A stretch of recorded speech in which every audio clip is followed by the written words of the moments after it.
aiwa vipi Chiwenga vazovhura hombe manje nokuti votaura mashoko aiwa paspeech yavo vataura mashoko kuti aiwa hanzi Nelson Chamisa kana kuti mukomana ngawe ajoine ZANU-PF sezvakaita vamwe vazongobuda pachena kuti aiwa vana Chabangu Watchmen Muve nana biti vese avo vanozi vari muopposition aiwa namonzora varimo muZANU-PF vazovhura hombe manje vazorudunuka samira mashoko vataura kuti bosubscribe wolike woturn on the bell icon pano pachopisa pano paZim News Live ndotikonyogwa uchinzi vipi Chiwenga says Chamisa must join ZANU-PF the people's wishes part that others have joined not to remain lonely.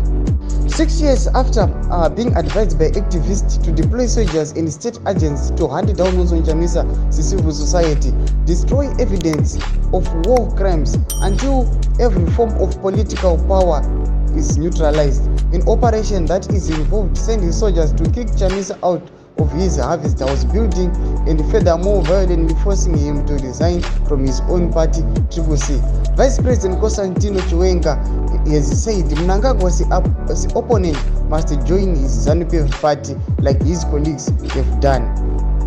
Saka ndo mashoko akataurwa panapa naChiwenga vachiti aiwa Nelson Chamisa ngarege kusara ari ega ngauya ajoine ZANU-PF sezvakaita macolleagues ake saka zvatongobuda pachena kuti macolleagues ake vese vamuona vakaopodza vanhu vakadisappoint vanhu vakabetray Nelson Chamisa aiwa vatiri kuZANU-PF vanoezana vanotozviziva nyange vaita sekuti vandazoda hapana chavanoziva aiwa chimbotiudzai mafungiro enyu aiwa pinai mucomment section medu mutiudze mafungiro emusangano subscribe kulike channel on the bell icon.